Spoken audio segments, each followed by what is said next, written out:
अंधेरी रात का सन्नाटा जंगल में पसरा हुआ था। केवल झींगुरों की आवाज और पत्तों की सरसराहट इस शांति को भंग कर रही थी।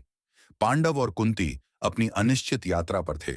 भय, अनिश्चितता और कठिनाइयों के साए में वे निरंतर आगे बढ़ रहे थे।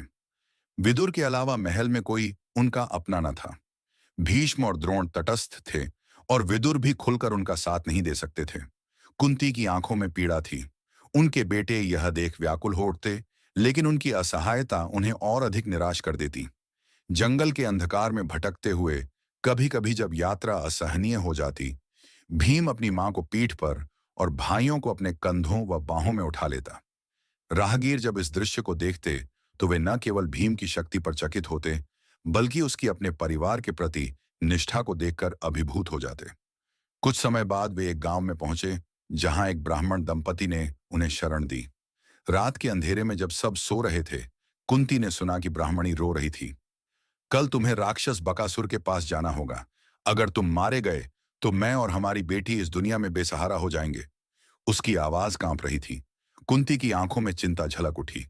उन्होंने ब्राह्मण से सारा हाल पूछा तो पता चला कि गांव भय के साए में जी रहा था। बकासुर नामक एक भयंकर राक्षस गांव पर आतंक फैलाए हुए था। हर पखवाड़े गांव के लोग उसे भोजन के साथ एक मनुष्य भी भेजते थे, जिसे वह भोजन की तरह निगल जाता था। अब यह क्रूर बारी इस ब्राह्मण परिवार की थी। कुंती ने एक पल के लिए विचार किया और फिर गंभीर स्वर में कहा, डरो मत। यह घर हमें शरण दे रहा है। बदले में मैं अपने एक पुत्र को तुम्हारे स्थान पर भेजूंगी। मेरे पास 5 बेटे हैं, मैं एक का बलिदान दे सकती हूँ। ब्राह्मण युगल अचरज में पड़ गए। लेकिन आप हमारे अतिथि हैं, हम आपके पुत्र को कैसे भेज सकते हैं? उन्होंने विरोध किया, परंतु कुंती का निश्चय अडिग था। उन्होंने भीम को बुलाया और आदेश दिया, तुम कल इस दैत्य को भोजन देने जाओगे। पांडवों ने एक दूसरे की ओर देखा। कोई कुछ नहीं बोला, परंतु उनके होंठों पर एक गूढ़ मुस्कान थी। कुंती ने एक ही निर्णय में न केवल गांव को इस भयंकर आपदा से बचाने का बीड़ा उठाया, बल्कि अपने सदैव भूखे रहने वाले पुत्र भीम के लिए भी एक अद्भुत अवसर प्रदान किया था। अगले दिन सूरज की पहली किरणें अभी धरती पर पड़ी भी नहीं थीं कि भीम भोजन से भरी गाड़ी लेकर जंगल की ओर चल पड़ा। जैसे ही वह घने जंगल में पहुंचा, उसने गाड़ी रोकी और बिना किसी संकोच के खाने पर टूट पड़ा। राक्षस के लिए रखे गए भोजन को वह बड़े स्वाद से खाने लगा। अचानक एक गगन भेदी गर्जना जंगल में गूंज उठी। विशालकाय बकासुर अपने गुफा से निकला और देखा कि उसका भोजन कोई और छट कर रहा है। उसकी लाल लाल आंखों में आग भड़क उठी।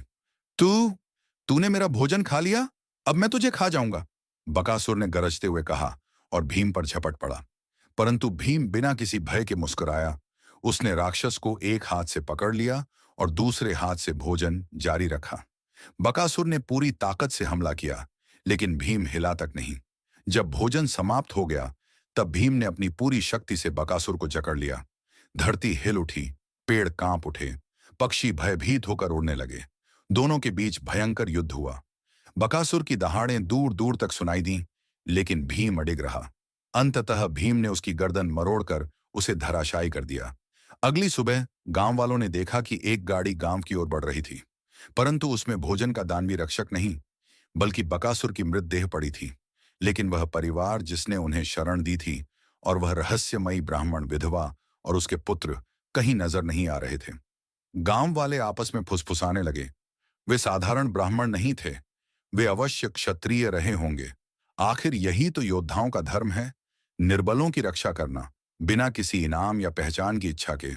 गांव भय मुक्त था, लेकिन उन अनजाने रक्षकों का रहस्य सदा के लिए अज्ञात रह गया। अगर आपको यह कहानी अच्छी लगी तो लाइक करें, शेयर करें और चैनल को सब्सक्राइब करना मत भूलिए।